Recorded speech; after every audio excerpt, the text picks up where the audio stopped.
El teléfono en el Kremlin sonó a las 3 de la madrugada. Stalin levantó el auricular con manos temblorosas, esperando escuchar lo que todos temían, la caída del frente oriental. Al otro lado de la línea, una voz calmada. Casi con serenidad pronunció las palabras que congelarían la sangre de cualquier líder. Camarada Stalin, los alemanes avanzan con 20.000 tanques. Solicito 48 horas. El silencio fue más ensordecedor que cualquier bombardeo. 20.000 tanques significaban la destrucción total, el fin de la Unión Soviética. Y este hombre ni siquiera pedía. 2 días para detener el apocalipsis de acero. Konstantin Rokossovski inspiraba confianza en el alto mando de la URSS. Había sobrevivido a las purgas de Stalin con 9 huesos rotos, costillas y dedos, mutilado por las torturas de la NKVD. Lo habían acusado de ser un espía polaco, un traidor, un enemigo del pueblo. Pero cuando la maquinaria de guerra nazi comenzó su avance, Stalin no tuvo más remedio que liberarlo. Ahora, ese mismo hombre torturado sostenía el destino de millones. La operación que Rokossovski propuso, según todos, era una locura. Los estrategas del Kremlin se enfrentaban cara a cara con la mayor concentración de blindados de la historia, con un ejército agotado, suministros limitados y soldados que apenas habían dormido durante semanas. Los generales movieron la cabeza. «Es un suicidio», murmuraron. Pero Rokossovski vio lo que nadie más notó, una grieta microscópica en la armadura alemana que podría convertirse en la tumba del gigante de hierro. Las manecillas del reloj comenzaron a contar. 48 horas, 2.880 minutos para reescribir la historia o desaparecer en el olvido. Stalin dudó. Sus dedos tamborileaban sobre la mesa mientras calculaba las probabilidades. La guerra se gana con decisiones, pero se pierde por la indecisión. El líder soviético cerró los ojos y pronunció las palabras que cambiarían el curso de la Segunda Guerra Mundial. Cumple tu promesa, Rokossovski. Si fallas, no habrá una segunda oportunidad. El general colgó el teléfono sin responder. No eran necesarias más palabras. Afuera, el horizonte temblaba por el rugido de 20.000 motores diésel, acercándose como una tormenta de metal y muerte. El reloj comenzó la cuenta regresiva.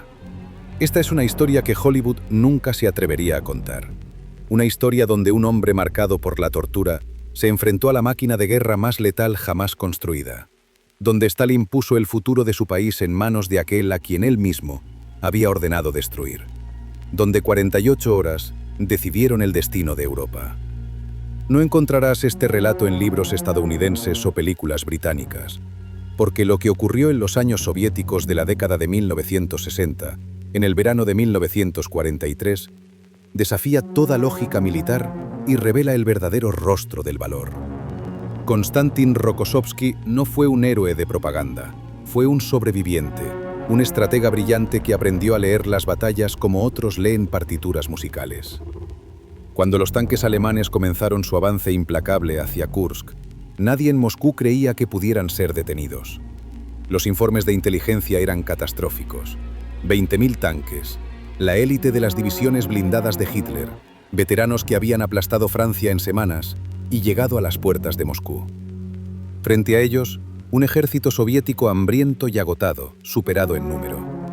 Pero antes de adentrarnos en esas 48 horas que cambiaron la Segunda Guerra Mundial, necesito preguntarte algo. Si esta historia te atrapa tanto como me atrapó a mí cuando descubrí los archivos desclasificados, suscríbete a este canal. Si quieres que siga contando batallas olvidadas que cambiaron el mundo, escríbeme en los comentarios de qué país y ciudad ves este vídeo. Quiero saber dónde están los verdaderos amantes de la historia militar. Aquellos que entienden que las guerras no se ganan solo con armas, sino también con mentes. Lo que escucharás no es ficción. Cada cifra, cada movimiento táctico, cada decisión desesperada está documentada en los archivos militares de los soviéticos y los alemanes. Esta es una historia contada como se merece, sin censura ni propaganda. Solo la cruda verdad sobre lo que sucede cuando personas ordinarias enfrentan situaciones extraordinarias. Prepárate para conocer más sobre la operación militar más audaz del siglo XX, donde un general condenado a muerte demostró que la victoria no pertenece a quien tiene más tanques, sino a quien tiene la voluntad inquebrantable de usarlos correctamente. Soldados, la orden es clara. Suscríbete a este canal para unirte al mayor ejército de la historia. Konstantin Konstantinovich Rokossovski nació con dos patrias y sin una lealtad garantizada. Hijo de un ferroviario polaco y una madre bielorrusa. Creció en las fronteras borrosas del Imperio ruso, donde las identidades se mezclaban como ríos que convergen. A los 14 años, ya trabajaba en las vías del ferrocarril, con callos en las manos y sueños de escapar de una pobreza que mordía como el frío siberiano. Cuando comenzó la Primera Guerra Mundial, durante la Segunda Guerra Mundial, se alistó en el servicio militar. Zarista, como dragón montado, en busca de aventuras, solo encontró barro, sangre y desilusión.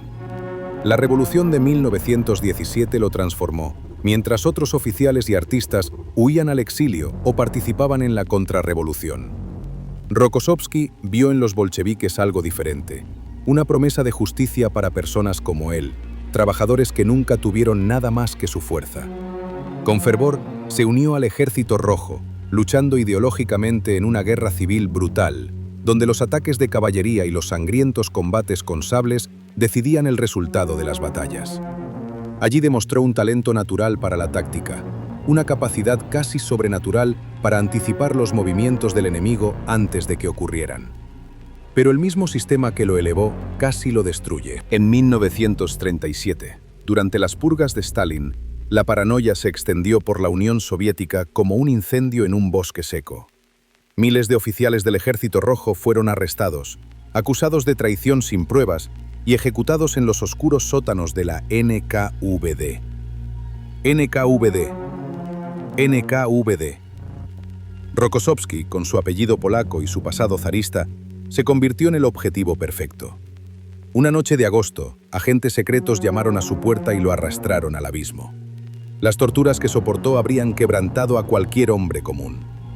Los interrogadores de la NKVD, utilizando las culatas de sus rifles, le rompieron 9 dientes, exigiendo una confesión de espionaje que nunca existió. Le rompieron 3 costillas con barras de hierro, gritándole que confesara su traición a la patria soviética. Le trituraron los dedos en tornillos de metal, hasta que los huesos crujían como ramas secas. Durante meses, Rokossovski resistió en una celda infestada de ratas, alimentándose de pan duro y agua turbia, convencido de que cada amanecer sería el último. Pero nunca confesó. Algo dentro de él, terquedad o tal vez simplemente dignidad humana, lo obligó a negarse a afirmar una mentira. Frustrados, los interrogadores lo enviaron a un campo en Siberia, donde el frío mataba más rápido que las balas. Allí, entre presos políticos y delincuentes comunes, Rokossovski sobrevivió cavando túneles en la tierra congelada, durmiendo en tablones de madera, soñando con un futuro que parecía imposible.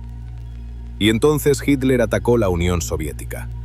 El 22 de junio de 1941, 3 millones de soldados alemanes cruzaron la frontera como una plaga apocalíptica. Stalin, desesperado ante la catástrofe, ordenó liberar a los oficiales que habían sobrevivido al Gulag. Rokossovski fue sacado de Siberia por un telegrama. Urgente, diríjase inmediatamente a Moscú para una misión de combate. No hubo disculpas ni explicaciones. Simplemente era necesario. Cuando Rokossovski llegó al Kremlin, Stalin lo miró fríamente con sus ojos de acero. El dictador sabía que había torturado a un hombre inocente, pero la guerra no dejaba lugar para sentimentalismos. ¿Puedes comandar un ejército?, preguntó directamente. Rokossovski, con el rostro desfigurado por la falta de dientes, respondió con firmeza. Puedo ganar batallas, batallas, batallas. Stalin asintió. Entonces ve y demuéstralo. Tu pasado está olvidado si me traes victorias. Rokossovski tomó el mando del 16º Ejército en las peores condiciones imaginables.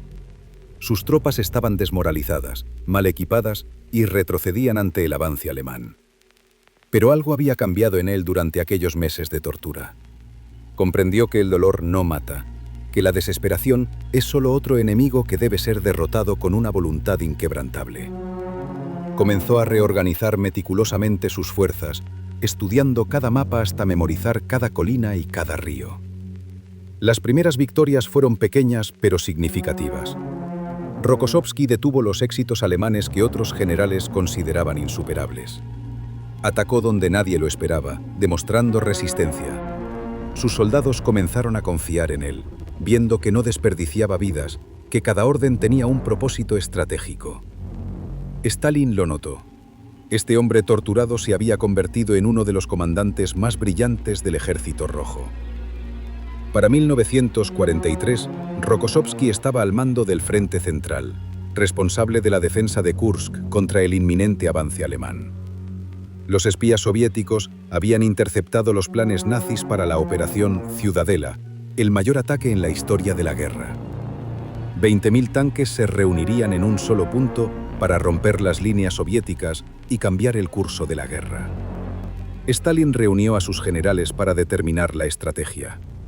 En una sala llena de medallas y egos, Rokossovski pronunció las palabras que definirían su destino. Los mapas extendidos sobre la mesa del Kremlin parecían profecías del apocalipsis.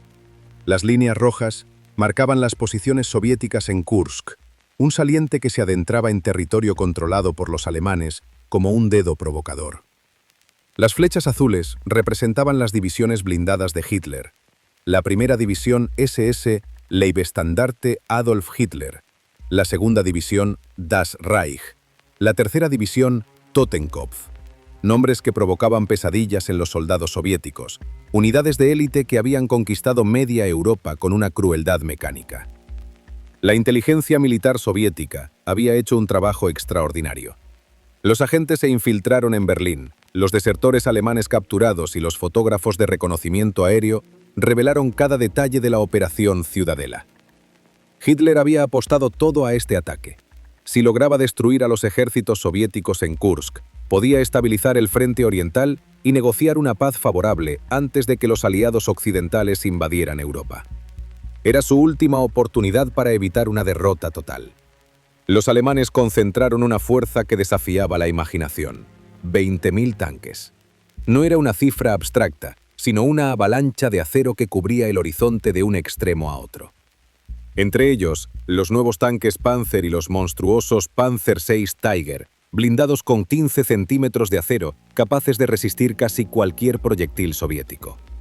Sus cañones de 88 milímetros destruían a los T-34 a distancias donde los tanques soviéticos ni siquiera podían devolver el fuego. Los generales soviéticos en el Kremlin debatían acaloradamente. Algunos proponían retirarse, abandonar Kursk y establecer nuevas líneas defensivas más al este.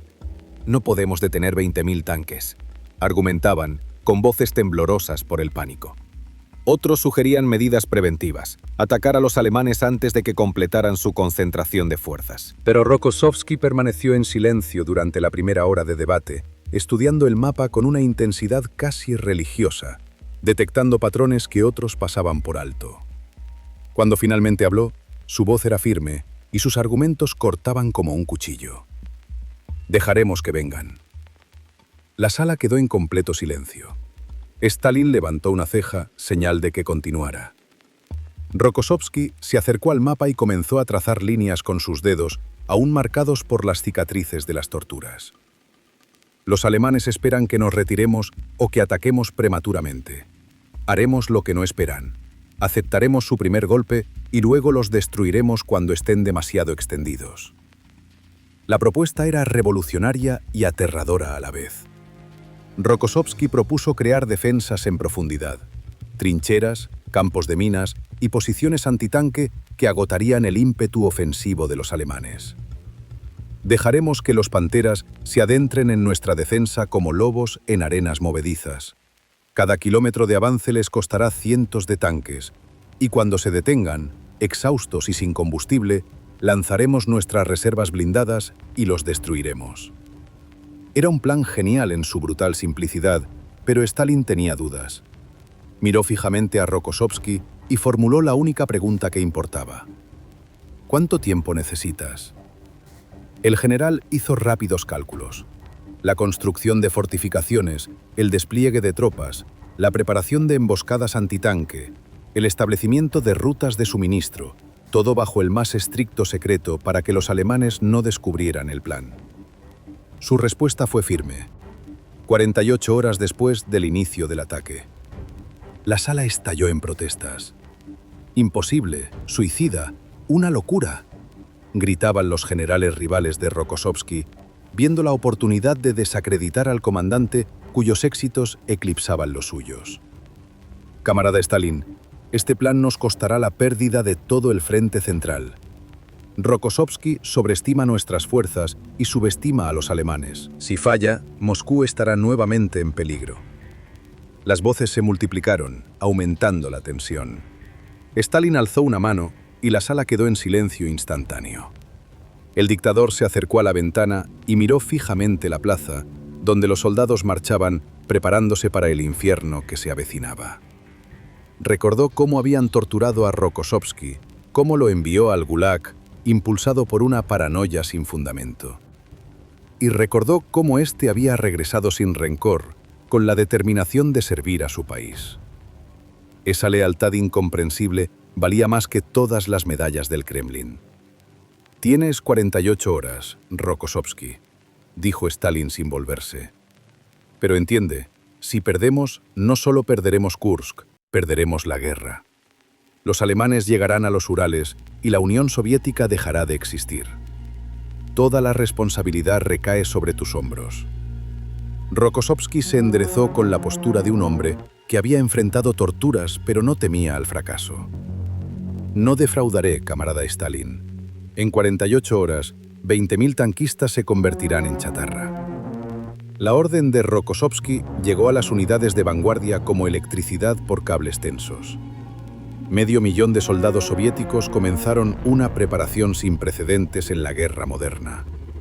Cada minuto contaba, ya que los espías informaron que los tanques alemanes ya ocupaban sus posiciones iniciales. Sus motores diésel rugían en los últimos ensayos antes del apocalipsis. Los ingenieros militares soviéticos recibieron instrucciones precisas. Transformando las estepas de Kursk en el cementerio de tanques más letal de la historia, trabajaron sin descanso. Las palas cavaban la tierra sin pausa. Soldados exhaustos excavaron trincheras que serpenteaban por kilómetros, creando laberintos artificiales para guiar a los tanques alemanes hacia zonas de inevitable destrucción. No eran trincheras comunes.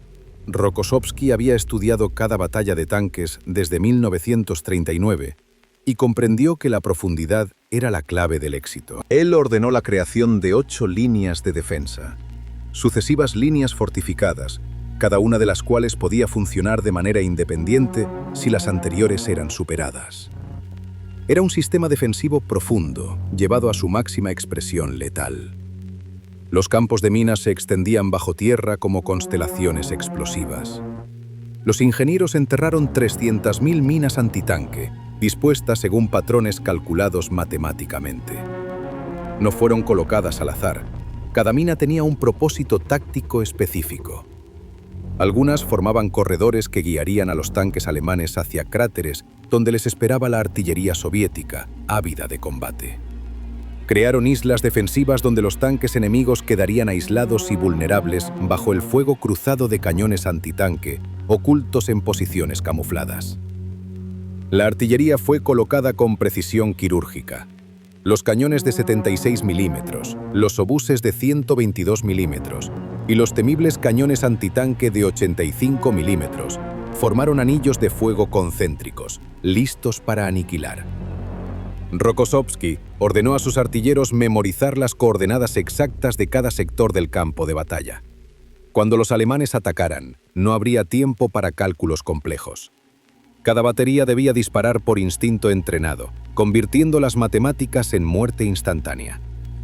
Los tanques soviéticos T-34 fueron ocultados en posiciones elevadas, enterrados hasta las torretas en trincheras especialmente diseñadas. Desde estas posiciones, solo sus cañones sobresalían, ofreciendo un blanco mínimo pero maximizando la efectividad del fuego. Rokossovski también ordenó la creación de reservas móviles. Las unidades blindadas se mantuvieron fuera del alcance de los alemanes, pero listas para contraatacar en cuestión de minutos.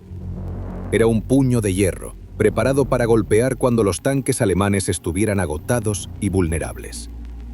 La logística se convirtió en una especie de ballet militar coordinado. Los trenes con municiones llegaban cada hora a estaciones ferroviarias camufladas detrás del frente.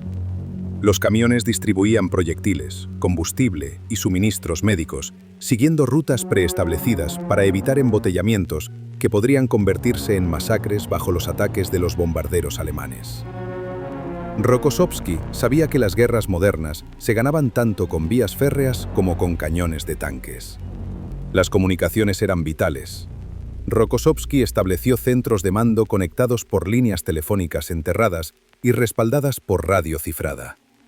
Cada comandante de división tenía autoridad para tomar decisiones tácticas sobre el terreno, pero todos actuaban dentro de una estrategia general coordinada.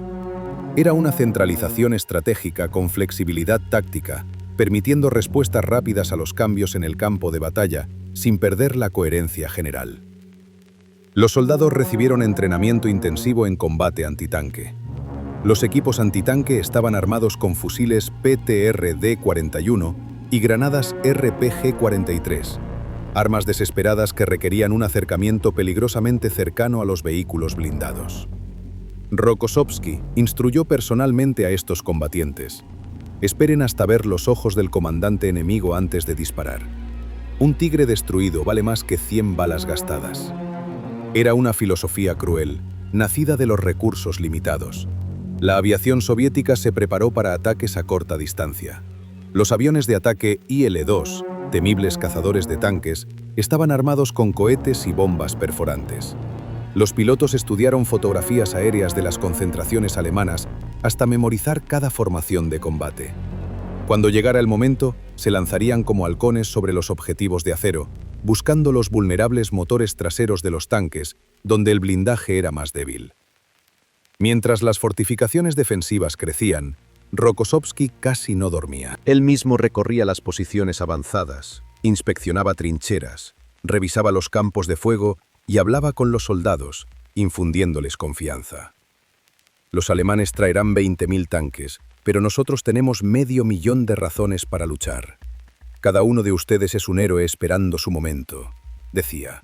Y en sus ojos los soldados veían lo que les daba valor. Un comandante que había sobrevivido a las purgas de Stalin y no temía nada de lo que Hitler pudiera enviar. El 4 de julio de 1943, a las 3:30 de la madrugada, el silencio se rompió. 3.000 cañones alemanes abrieron fuego simultáneamente, iluminando el horizonte con destellos naranjas que parecían relámpagos creados por demonios. Los proyectiles cayeron sobre las posiciones soviéticas como granizo metálico, levantando columnas de tierra y fuego, convirtiendo la noche en un día artificial. Era el preludio de una sinfonía de destrucción antes de la aparición del coro de tanques. Rokossovski observaba desde su puesto de mando fortificado, con auriculares conectados a docenas de líneas telefónicas. Los informes llegaban en cascada. La artillería enemiga se concentraba en el sector norte. Los bombarderos atacaban posiciones antitanque, causando pérdidas moderadas en el frente. Él mantenía una calma absoluta, como un ajedrecista anticipando cada movimiento del oponente. Esto era exactamente lo que esperaba. Los alemanes estaban gastando municiones valiosas contra una defensa preparada para absorber este castigo. A las 5 de la mañana, el estruendo cambió de tono. Los motores diésel de 20.000 tanques rugieron al unísono, creando un trueno mecánico que hizo vibrar la tierra como en un terremoto artificial. Los tanques comenzaron a avanzar en formaciones perfectas, dispuestas en zigzag, como olas del océano. En el frente, los nuevos Tigres y Panteras se agrupaban, sus torretas girando como cabezas de depredadores en busca de presa. Detrás de ellos, los Panzer y Tigres formaban una masa compacta que se extendía kilómetros. Los primeros tanques alemanes encontraron los campos minados exactamente donde Rokossovski había predicho. Las explosiones comenzaron a estallar bajo las orugas de los Panzer, levantando masas de metal de 30 toneladas como juguetes arrojados por un niño enfurecido. Pero los alemanes tenían ingenieros preparados. Los equipos de zapadores avanzaban con detectores, marcando caminos seguros entre las minas. El progreso se ralentizó, pero no se detuvo. Los comandantes alemanes estaban listos para esto. La artillería soviética entró en acción cuando los tanques alcanzaron las zonas de impacto predeterminadas. Cientos de cañones dispararon uno tras otro hacia coordenadas memorizadas durante semanas de preparación. Los proyectiles cayeron sobre las formaciones alemanas con una precisión devastadora. Las explosiones desgarraron el aire, arrancando torretas, destrozando orugas y convirtiendo el blindaje en chatarra retorcida. Los primeros 100 tanques ardieron en minutos, pero miles más los seguían. Los Tigres demostraron por qué eran legendarios. Sus cañones de 88 milímetros comenzaron a destruir posiciones antitanques soviéticas a distancias increíbles. Un solo Tigre podía eliminar 5 T-34 antes de que estos respondieran con eficacia. Los comandantes alemanes avanzaban con una confianza brutal, convencidos de que ninguna defensa detendría aquel alud de acero. Rokossovski tenía sorpresas que desafiaban la doctrina alemana. Escuadrones de tanques soviéticos emergieron de escondites en los flancos enemigos. No atacaron de frente, donde el blindaje era más grueso. Esperaron pacientemente a que los Panzer pasaran, para luego disparar a los motores y compartimientos traseros. Era táctica de guerrilla aplicada a la guerra blindada. Los alemanes quedaron atrapados en combates por todos lados. Su avance coordinado se fragmentó en decenas de choques caóticos. Los aviones de asalto soviéticos bombardearon las columnas alemanas. Sus cohetes perforaban el blindaje enemigo, impactando puntos débiles de los tanques pesados. Los pilotos volaban tan bajo que veían el terror en los rostros de las tripulaciones antes de soltar bombas que convertían los Panzer en crematorios instantáneos. El intento de la Luftwaffe de interceptarlos fue repelido por los cazas soviéticos Yak-9, que libraron feroces duelos aéreos sobre el campo de batalla. Al caer la noche del primer día, los alemanes solo habían avanzado 8 kilómetros. Perdieron 122 tanques, un 6% de su fuerza total, en apenas 14 horas de combate. Los comandantes alemanes miraban incrédulos los mapas. Según sus cálculos, debían haber penetrado 30 kilómetros en las defensas soviéticas. Algo salía terriblemente mal. La defensa no colapsaba como esperaban. Cada posición destruida era reemplazada por otra más atrás, como matrioscas de la muerte. Rokossovski recibía informes de pérdidas que harían llorar a cualquier general. 10.000 muertos, cientos de tanques destruidos, posiciones antitanque arrasadas. Pero su rostro permanecía impasible. Sabía algo que los alemanes aún no entendían. Ganaban terreno, pero perdían la guerra de desgaste. Cada kilómetro les costaba recursos irreemplazables, mientras las reservas soviéticas seguían intactas. Pasaron 24 horas y la trampa comenzó a cerrarse. En el segundo día, una densa niebla cubrió el campo de batalla. Los alemanes habían combatido toda la noche. Sus exhaustas tripulaciones funcionaban solo con adrenalina y anfetaminas, repartidas por oficiales desesperados. Los tanques avanzaban entre cadáveres y máquinas destruidas, esquivando cráteres de artillería y empujando escombros de aldeas incendiadas. Penetraron 15 kilómetros en las defensas soviéticas, pero cada metro les costaba un rastro de acero sembrado de soldados mutilados y carbonizados. Rokossovski esperó hasta las 10 de la mañana para dar la orden que lo cambiaría todo. Fase 2. Contraataque general. Las reservas blindadas, ocultas durante 36 horas mientras los alemanes se desgastaban, entraron en acción. 100 tanques T-34, T-34, T-34. Surgieron de bosques camuflados y barrancos ocultos, convergiendo hacia los flancos sobreextendidos de las formaciones enemigas. No era un suicidio temerario, era un bisturí cortando arterias. Vulnerable, vulnerable, vulnerable. Por primera vez, el mando alemán sintió pánico. Sus tanques estaban dispersos tras día y medio de combate ininterrumpido, las tripulaciones agotadas y las municiones en niveles críticos. Los suministros no llegaban porque partisanos soviéticos habían volado puentes y tendido emboscadas en las rutas de abastecimiento. Ahora, masas frescas de blindados soviéticos golpeaban donde la defensa era más débil. Las fuerzas alemanas flaqueaban. Era una pesadilla táctica que ningún liderazgo militar podía resolver. Los T-34 ejecutaban la doctrina de guerra profunda que teóricos soviéticos habían desarrollado durante años. No detuvieron para enfrentarse a cada Panzer, rompieron las líneas alemanas y se dirigieron hacia objetivos estratégicos. puestos de mando, depósitos de combustible, baterías de artillería. Los alemanes descubrieron con horror que su retaguardia había sido destruida mientras sus tanques de vanguardia aún luchaban contra la defensa frontal soviética. Quedaron atrapados desde dos frentes simultáneamente. La aviación soviética dominó el cielo ya en el segundo día. Oleadas de aviones de ataque bombardeaban sin descanso, mientras los cazas contenían a los aviones alemanes. Desde arriba, los pilotos observaban el caos alemán desplazándose como un mapa vivo. Columnas de tanques quedaban atrapadas en cráteres mortales. Formaciones fragmentadas intentaban reagruparse. Vehículos eran abandonados por falta de combustible. Era el colapso de un ejército en tiempo real. Para las 3 de la tarde las comunicaciones alemanas habían colapsado. Los comandantes de división perdieron contacto con el alto mando. Las unidades de tanques quedaron aisladas, librando batallas independientes sin coordinación general. Algunos intentaron retirarse, pero descubrieron que las rutas de evacuación estaban cortadas por las tropas soviéticas. Otros formaron círculos defensivos desesperados, rodeados por enemigos que avanzaban desde todos los frentes. Era Stalingrado, pero con los papeles invertidos. Rokossovski revisaba los mapas actualizados cada 15 minutos. Las marcas rojas que representaban a las tropas soviéticas cerraban metódicamente el caldero alemán.